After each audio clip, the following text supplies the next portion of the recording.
पड़ गया है। अरे भाई ये राजा जनक का प्रण है और राजाओं को सुना दिया गया,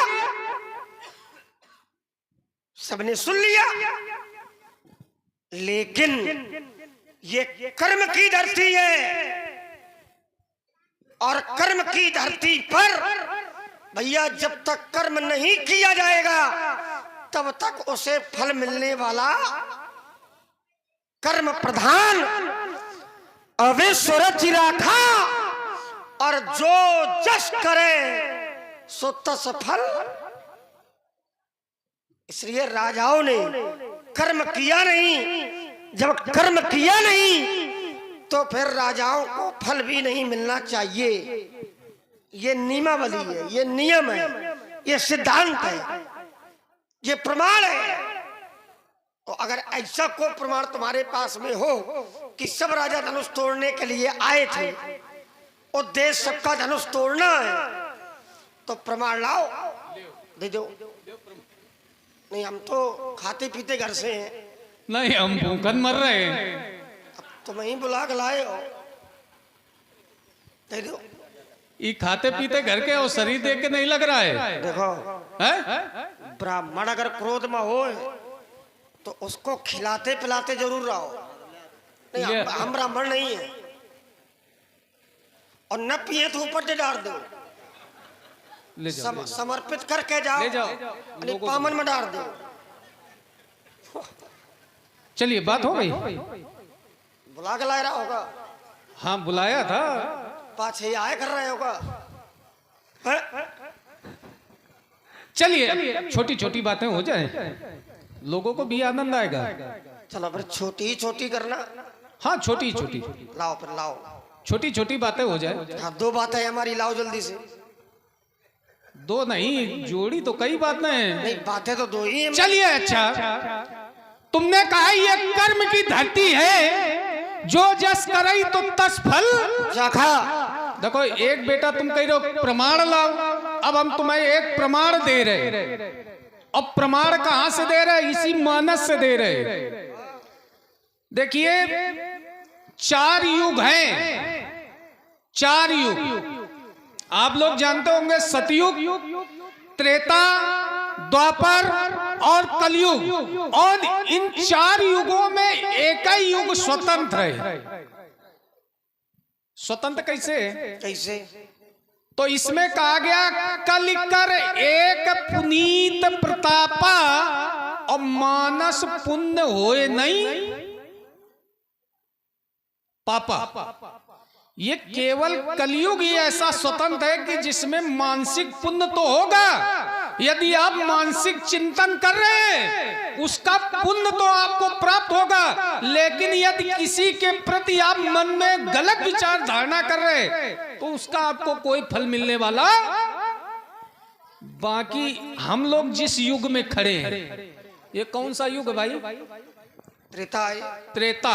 और त्रेता में मानसिक पुण्य और मानसिक पाप दोनों होते हैं। इसलिए यहां जितने भी राजा हैं सब धनुष तोड़ने का उद्देश्य लेकर आए हैं। सबके मन में धनुष तोड़ना है, और जब धनुष तोड़ना है तो इन्हें भी पाप लगी कि ना लगी? नहीं तो ऐसा सुनो ये जो अराली पढ़ रहे हो, जिनके कछ विचार मन में आई, अब इसका भी ले लो, समझ लो। एक एक बात का निराकरण होता चले। नहीं बात जैसे देखो उत्तर होता चलेगा। जैसे आपने कहा कि 4 युगों में कलयुग स्वतंत्र है, कलिकर एक पुनीत प्रतापा मानस पुण्य हो नहीं पापा। कलयुग में मानसिक पाप का फल नहीं मिलता, लेकिन पुण्य जुड़ जाता है। और ये है त्रेता। तो क्या त्रेता में जब धरती में खड़े हैं, क्या इस धरती में किसी व्यक्ति के मानसिक विचारों को ऐसा जाना गया कि ये सब मानसिक स्थिति में धनुष को तोड़ने आए थे? ऐसा कोई प्रमाण है? अरे तो बात तो वही बता रहे हैं ना, तुम सुन नहीं रहे हो या समझ नहीं रहे हो? हम समझ भी रहे हैं, सुन भी रहे हैं। एक बात कर रहे हो तुम समझ भाई। हाँ क्या क्या क्या क्या सुनो, क्या इनके मन में धनुष का तोड़ना था? भाई राजा आए क्यों हैं? प्रण को सुनकर, प्रण को सुनकर, प्रण है क्या? प्रण में है जो तोड़ेगा तोड़ेगा। सोई तो प्राण को दल यहाँ कटोरा। धनुषा तोड़ने के लिए तो है। जैसे तुमने बताया कि हम लोग यहाँ स्वयंवर देखने आए, यज्ञ देखने आए। सी स्वयंवर देखी जाई, तुम लोग स्वयंवर देखने आए हो, ऋषि लोग यज्ञ देखने आए हैं, लेकिन राजा लोग क्या करने आए? तो राजाओं के लिए प्रण है। प्रण है, और प्रण में है क्या? प्रण में है क्या?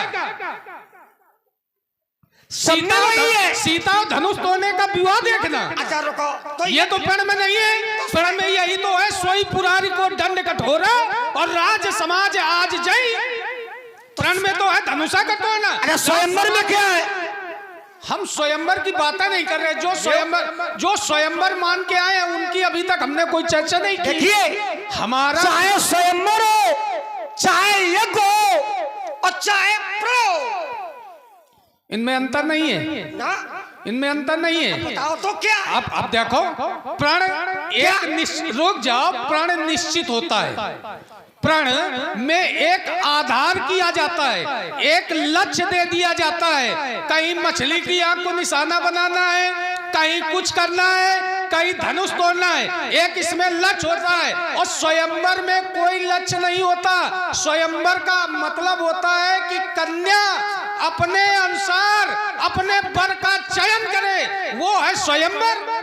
तो ये जो स्वयंवर है, ये स्वयंवर, यह यज्ञ है। हम देखो, इसमें हम राजा जनक के विरोधी हैं। राजा जनक के विरोधी और धनुष तोड़ने वाले के विरोधी हैं। तुम विरोधी बने रहो, हम दो व्यक्तियों के विरोधी हैं। अरे उससे हमें कोई मतलब नहीं है। तुम विरोधी बने रहो, हमें पता तुम कुछ न बिगाड़ पाओगे।